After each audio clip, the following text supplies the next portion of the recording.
بسم اللہ الرحمن الرحیم. الف کے ساتھ آپ کی خدمت میں حاضر ہوں.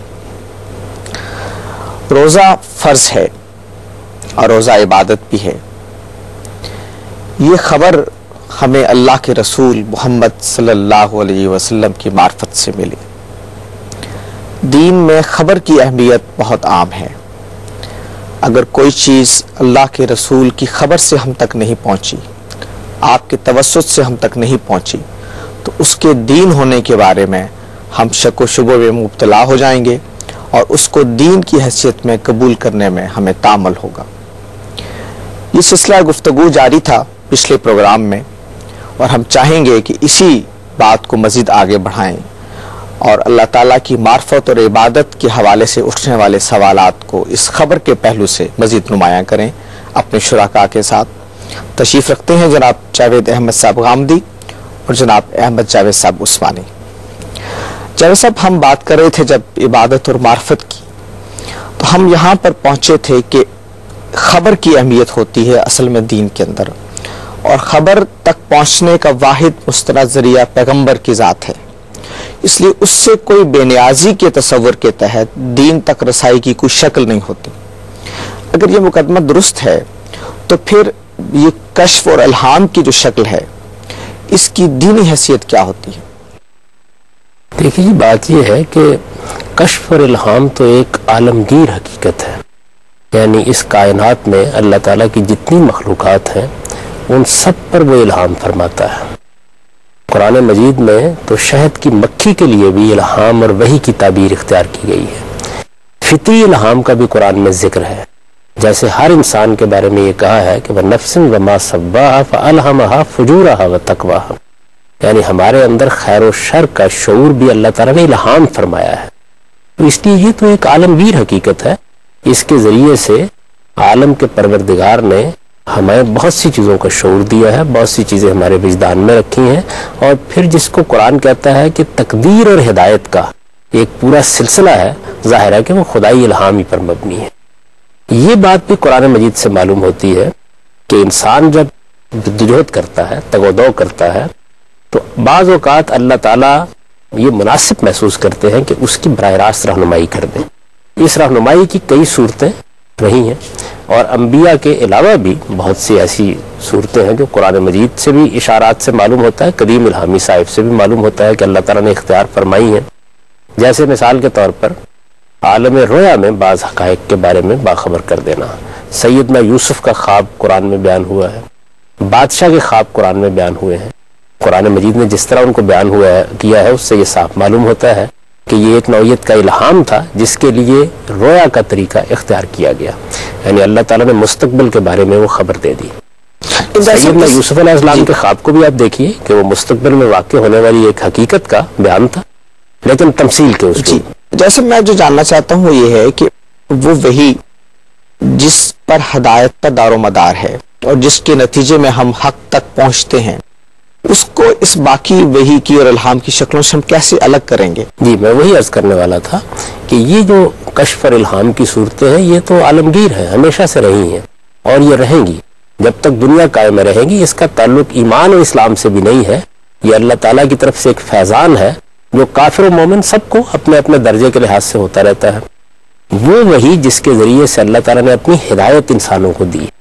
اس میں اصل چیز یہ ہے کہ اللہ تعالیٰ یہ کہتے ہیں کہ وہ کسی اکتساب کے نتیجے میں نہیں ملتی، یا وہ کوئی ملکہ نہیں ہے جو تمہارے اندر رکھا گیا تھا اور تم نے اس کو ترقی دے کر یہاں پہنچا دیا، بلکہ اللہ تعالیٰ اپنے علم اور اپنی حکمت کی بنیاد پر انسانوں کے اندر سے کسی کا انتخاب کرتے ہیں، اس کو نبوت کے منصب پر فائز کرتے ہیں، اور پھر جو وعدہ انہوں نے سیدنا آدم علیہ السلام سے کیا تھا کہ فَإِمَّا يَأْتِيَنَّكُم مِّنِّي هُدًى، کہ جب جب میری ہدایت تمہارے پاس آئے گی تو اس کی جو پیروی کریں گے وہی اللہ تعالیٰ کے ہاں سرفرازی پائیں گے. یہ اس وعدے کو پورا کرنے کے لیے اللہ تعالیٰ اپنے پیغمبروں کے ذریعے سے ہدایت کا اہتمام کرتے ہیں. پھر اس کے ساتھ ایک دوسری بات واضح کی ہے، اور وہ یہ ہے کہ ہم چونکہ اس دنیا کو ابتلا کے اصول پر قائم کیے ہوئے ہیں اور ابتلا کا لازمی نتیجہ جزا و سزا کی صورت میں نکلنے والا ہے، تو ہم نے انبیاء علیہ السلام کے ذریعے سے اتمام حجت کیا ہے. یعنی حق کو اس طرح واضح کر دیا ہے کہ جس کے بعد کسی کے پاس اس کے انکار کے لیے کوئی بات نہ رہے. یہ وحی اور یہ الہام، آپ اس کو جو نام بھی دیں، یہ اصل میں دین کو بتانے کا یا اللہ تعالیٰ کی ہدایت کو لوگوں تک پہنچانے کا ذریعہ ہے۔ ہم یہ جب ہم کشف یا الہام کی بات کرتے ہیں کسی آدمی کو، تو کیا یہ کوئی ایسا غیر مادی یا غیر نقلی ذریعہ براہ راست اللہ سے استفادے کا ہدایت کے باب میں کیا موجود ہے، اور وہ کس حد تک ہم اس کے پابند ہوتے ہیں؟ یا ایسا کوئی ذریعہ موجود ہونے کا مطلب ہے کہ ختم نبوت کے کوئی معنی نہیں ہے، اور نبوت کا جو حقیقی امتیاز ہے وہ بھی اس کی وجہ سے محو ہو جاتا ہے۔ تو اس طرح کے تصورات کو ماننے کی دینی یا اخلاقی یا عقلی مجھے تو کوئی بنیاد نظر نہیں آتی۔ یہ بات ختم نبوت کے عقیدے سے کس طرح متصادم ہے، میں چاہتا ہوں کہ اس پہ ذرا ہم تفصیل سے بات کریں، لیکن اس سے پہلے ہمیں ایک وقفہ لینا ہوگا۔ حاضر ہوتے ہیں تھوڑی دیر کے بعد۔ پروگرام میں ایک بار پھر حاضر خدمت ہیں۔ امجد صاحب، آپ ذکر کر رہے تھے کہ اگر ہم الہام کو کوئی ذریعہ ہدایت مانیں تو اس کا مطلب ختم نبوت کے عقیدے کی نفی ہے۔ میں اس کی تھوڑی سی وضاحت چاہتا ہوں۔ ایک چیز ہوتی ہے ہدایت کے ساتھ اخلاص کے ساتھ وابستگی کی تاثیرات، جن کو ہم توفیقات الہیہ بھی کہتے ہیں۔ یہ ایسا عین ممکن ہے کہ اللہ تعالیٰ کسی رسمی تیاری کے بغیر پہلے سے موجود کسی شعور یا علمی تربیت کے بغیر اپنے کلام کی کوئی بات سجھا دے، میرے اور آپ کے اخلاص اور درماندگی اور سچے تعلق کو دیکھ کر۔ یہ انعام ایسا ہو سکتا ہے کہ بات سوجھ جائے، کوئی ایسا موقع جہاں غلط فیصلے کا امکان تھا، ایسے فیصلے کا امکان تھا جو گناہ تک پہنچا دیتا ہے، وہاں اللہ تعالیٰ نیکی اور ہدایت کا کوئی داعیہ، کوئی شعور میں سمجھ پیدا کر دیں۔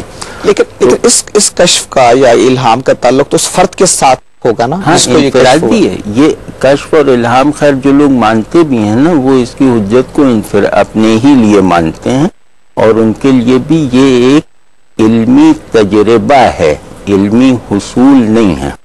لیکن ہم کریں کہ یہ اصطلاحیں اپنے معروف پس منظر میں اتنی ضرر رساں اور اتنی خطرناک ہیں کہ ان کا ترک اولا ہے۔ جس کو کشف اور الہام کا عنوان دے کر بہت زیادہ گرینجر پیدا کر دیا گیا ہے، وہ انسان کا اللہ سے تعلق ہے مبنی بر اخلاص، سچائی کے ساتھ، جس میں اللہ تعالیٰ اسے دین میں درکار خوبیوں کے حصول کے لیے، گمراہیوں سے محفوظ رکھنے کے لیے وقتاً فوقتاً کچھ توفیقات عطا فرما دیتا ہے۔ تو وہ اگر شعور میں ہیں تو سمجھیں کہ کشف ہو گیا، اور عمل میں ہیں تو سمجھیں کہ اللہ نے انگلی پکڑ کے چلا دیا۔ جیسا صاحب، یہ جو ایک تو ہے شریعت جس کو آپ دین پر عمل کے لیے آپ کو بنیادیں فراہم کرتے، ایک ہے وہ درجہ احسان جس میں آپ اللہ سے قریب ہو چلے جاتے ہیں، اس کے لیے ایک اور سلسلہ جس کے لیے طریقت کا لفظ استعمال ہوتا ہے، اور اس کے کچھ مشاغل اور اس کے کچھ وظیفے بھی مختلف ہیں شریعت سے۔ یہ شریعت اور طریقت کی اصطلاحوں کا پس منظر کیا ہے اور ان کی حقیقت کیا ہے؟ اس طرف بڑھنے سے پہلے میں یہ چاہوں گا کہ جو آپ کا پہلا سوال تھا اس سے متعلق چند توضیحات کر دوں۔ دیکھیے، ایک بات بہت اچھی طرح سمجھ لینی چاہیے کہ اللہ تعالیٰ کا انسان کے ساتھ ایک زندہ تعلق قائم ہے۔ یعنی ہمیں جو اللہ تعالیٰ نے قرآن مجید کے ذریعے سے اپنی معرفت بخشی، جتنی کچھ بھی بخشی ہے، اس سے یہ معلوم ہوتا ہے کہ اللہ تعالیٰ محض ایک قلت العلل نہیں ہے، بلکہ وہ اپنے بندوں کے ساتھ ایک زندہ تعلق ہمہ وقت قائم کیے ہوئے ہیں۔ یعنی ایسا نہیں ہے کہ اس کائنات کو بنا کے بندوں کو تخلیق کر کے وہ فارغ ہو گئے ہیں اور اب ان کا کوئی تعلق نہیں، وہ حی اور قیوم ہے۔ اور قرآن مجید یہ بتاتا ہے کہ وہ ہر لحظے اپنے بندوں کے اوپر نگران رہتے ہیں اور ان کی شارک سے زیادہ قریب ہوتے ہیں اور ان کے معاملات کو دیکھ رہے ہوتے ہیں۔ اب دیکھیے، ایک تو فطری الہام ہے جس کا میں نے آپ سے ذکر کیا، یعنی اللہ تعالیٰ اس کو بھی الہام سے تعبیر کرتے ہیں، یا کوئی ایسی حقیقت جو آپ کی فطرت میں ودیت کر دی گئی ہے اس کو بھی اللہ تعالیٰ نے الہامی سے تعبیر کیا ہے۔ اس معاملے کا تعلق مذہب یا دین سے نہیں ہے، یہ اللہ تعالیٰ کی وہ ہدایت ہے جو اس نے تمام انسانوں کو دی ہے، اور تمام انسانوں کو کیا، میں نے آپ سے عرض کیا کہ دوسری مخلوقات کو بھی دی ہے، جیسے شاید کی مکھی کے بارے میں بھی اس کا ذکر آ گیا۔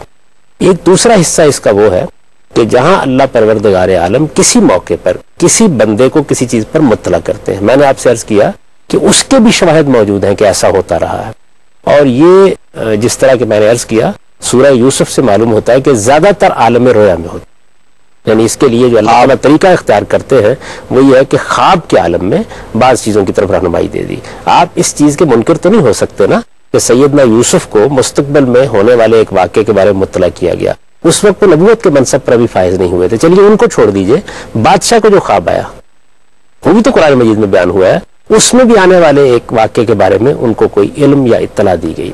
اسی طرح سے جب آدمی کسی علم کا اشتغال محسوس کرتا ہے، اس میں محنت کرتا ہے، تو آپ نے دیکھا ہوگا جس کو احمد جاوید صاحب نے تعبیر کیا کہ کوئی بات سوچ جاتی ہے آدمی کو، یعنی بظاہر اس کے لیے اسباب نہیں موجود ہوتے، ہم غور کر رہے ہوتے ہیں، اور جن لوگوں کو علمی کام کرنے کا تجربہ ہے وہ یہ جانتے ہیں کہ بعض اوقات آپ کے سامنے سارا مواد ہوتا ہے، آپ اس کا تجزیہ کر رہے ہوتے ہیں، راستہ نہیں مل رہا ہوتا کہ یک بے یک ایسے معلوم ہوتا ہے کہ جیسے آپ کو روشنی نظر آ گئی، کھڑکی کھل گئی، اور اس کے ذریعے سے آپ کسی حقیقت تک پہنچ جاتے ہیں جس کے بارے میں آپ کا اطمینان ہوتا ہے کہ آپ ایک حقیقت تک پہنچ گئے ہیں۔ اس کے بعد ایک اگلا مرحلہ آتا ہے، وہ اگلا مرحلہ یہ ہے کہ آپ دین سے متعلق ہو گئے، آپ نے اپنے پروردگار کو مان لیا، آپ ایک ایمان کی کیفیت میں ہیں۔ اس طرح کی صورتحال میں ظاہر ہے آپ دونوں اعتبارات سے اپنے پروردگار سے متعلق ہوتے ہیں، یعنی علم کے لحاظ سے بہت سی چیزوں کو سمجھنا چاہتے ہیں، عمل کے لحاظ سے اللہ تعالیٰ کی توفیق کے خاصگار ہوتے ہیں۔ توفیق کا بھی ایک پورا قانون قرآن میں بیان ہوا ہے، یعنی جس وقت آپ ارادہ خیر کرتے ہیں تو اللہ تعالیٰ کے فرشتے آپ کی تائید کرتے ہیں، ایک سکینت آپ کے اوپر نازل ہوتی ہے، اور اس میں وہ موقع بھی آ جاتا ہے کہ جب بسا اوقات انسان پھسل رہا ہوتا ہے تو اللہ تعالیٰ ہاتھ پکڑ لیتے ہیں، اور اس موقع کے اوپر جس نے سیدنا یوسف کے بارے میں بیان کیا ہے کہ اگر وہ خدا کی برہان اس موقع کے اوپر نہ دیکھ لیتے تو ان سے وہ غلطی ہو جاتی۔ تو یہ معاملہ عام غیر پیغمبروں کے ساتھ بھی ظاہر ہے، اس میں کوئی شک نہیں، یہ توفیق کا قانون بھی اسی طرح عالمگیر قانون ہے۔ اسی کو بیان فرمایا احمد جاوید صاحب نے کہ آپ اخلاص کے ساتھ جب اپنے پروردگار سے متعلق ہوتے ہیں تو پھر آپ کو اللہ تعالیٰ کی یہ رہنمائی بھی حاصل ہو جاتی ہے۔ یہ رہنمائی بھی اصل میں ایک انفرادی نوعیت کا معاملہ ہے۔ اس کے بعد اگلا مرحلہ وہ آتا ہے کہ جس میں اللہ تعالیٰ اپنی ہدایت اور اپنا دین دیتے ہیں، اس کے لیے پہلے دن سے اللہ تعالیٰ نے ایک ہی طریقہ اختیار کیا ہے، اور وہ یہ کہ وہ انبیاء علیہ السلام کے ذریعے سے اس کو دیتے ہیں۔ اس کے لیے کوئی اور طریقہ کبھی اختیار ہی نہیں کیا گیا، یعنی یہ اس سے پہلے بھی کسی اور ذریعے سے نہیں دیا گیا۔ آپ کے ساتھ خدا کا انفرادی تعلق ہزار پہلوؤں سے قائم ہوتا ہے، اس کی نفی نہیں کی جا سکتی، لیکن اللہ تعالیٰ نے دین لوگوں تک پہنچانا ہے، وہ دین جس کی بنیاد پر وہ لوگوں کا مواخذہ کریں گے، وہ دین جو ان کی ہدایت کی ضرورت ہے، جس کی بنیاد پر جزا و سزا مترتب ہونی ہے، یہ ہمیشہ انبیاء کے ذریعے سے دیا گیا ہے۔ رسالت میں آپ صلی اللہ علیہ وسلم نے اس کے بارے میں یہ بات بالکل واضح کر دی ہے کہ میرے بعد اس کا دروازہ ہمیشہ کے لیے بند ہو گیا۔ جی، یہ بڑی عام بات ہے جاوید صاحب کہ وحی کا دروازہ اگر بند ہو گیا تو کیا اس کی کوئی شکل ابھی باقی ہے؟ ہم اس پر بات کریں گے لیکن ایک وقفے کے بعد۔ پروگرام میں خوش آمدید۔ جاوید صاحب، آپ فرما رہے تھے کہ وحی کی جو حقیقت ہے وہ یہی ہے ہدایت کے معاملے میں کہ اللہ تعالیٰ پیغمبروں کی معرفت سے لوگوں کو ہدایت پہنچاتے ہیں، اور جیسے احمد جاوید صاحب نے کہا کہ ختم نبوت کے بعد اب کوئی اور ذریعہ نہیں ہے ہدایت کا سوائے اس وحی کے جو قرآن اور سنت کی شکل میں ہمارے پاس موجود ہے۔ پہلے بھی نہیں تھا، یعنی انبیاء علیہ السلام ہی ہمیشہ دین لوگوں تک پہنچانے کا ذریعہ رہے۔ یہ میں نے اس لیے پوری تفصیل آپ کے سامنے رکھی تھی کہ کشف کے الہام کے جتنے ذرائع بھی ہیں، خواہ وہ فطری الہام ہو، خواہ کسی خاص موقع پر اللہ تعالیٰ کو رہنمائی فرمائے، وہ میری آپ کی ذات سے متعلق چیزیں ہوتی ہیں۔ یہ دین اور یہ ہدایت جو اللہ تعالیٰ نے دی ہے کہ یہ کرو یہ نہ کرو، یا اپنی معرفت کے لیے اپنی صفات کا علم بخشا ہے، اپنے سنن کا علم بخشا ہے، یہ سب کچھ ہمیشہ انبیاء علیہ السلام کے ذریعے سے دیا گیا ہے۔ ایسا نہیں کہ ختم نبوت سے پہلے یہ کسی اور ذریعے سے ملتا تھا، البتہ اس دین پر جب آپ عمل کرتے ہیں تو آپ کو توفیق حاصل ہوتی ہے اللہ تعالیٰ کی۔ وہ توفیق بھی بعض اوقات بعض معاملات میں علم اور عمل دونوں میں ایک طرح کے کشف اور الہام کی صورت اختیار کر لیتی ہے، کیونکہ خدا کا ہمارے ساتھ ایک زندہ تعلق قائم رہتا ہے۔ دین جب دیا جا رہا ہوتا ہے، آپ کہتے ہیں یہ حلال ہے، یہ حرام ہے، یہ جائز ہے، یہ ناجائز ہے، اس کو ایمان کا حصہ بننا ہے، یہ عقیدہ ہے، یہ اصل میں جو دین کے پورے مشمولات ہیں، یہ ہمیشہ انبیاء علیہ السلام کی وحی کے ذریعے انسان کو ملے۔ کسی کشف یا الہام سے اس میں کوئی اضافہ نہیں کیا جا سکتا، نہ پہلے کیا جا سکتا تھا، نہ کوئی پہلے کیا جا سکتا تھا، نہ کوئی تغیر کیا جا سکتا تھا، نہ تبدیلی کیا۔ ایک اور چیز ہوئی ہے ختم نبوت کے بعد، اور وہ یہ ہوا ہے کہ جو ایک جزوی نوعیت کی رہنمائی بعض اوقات انسانوں کو حاصل ہو جاتی تھی، اس کا دروازہ بھی بند کر دیا گیا ہے تاکہ ختم نبوت کے بعد کوئی چیز التباس کا ذریعہ نہ بنے۔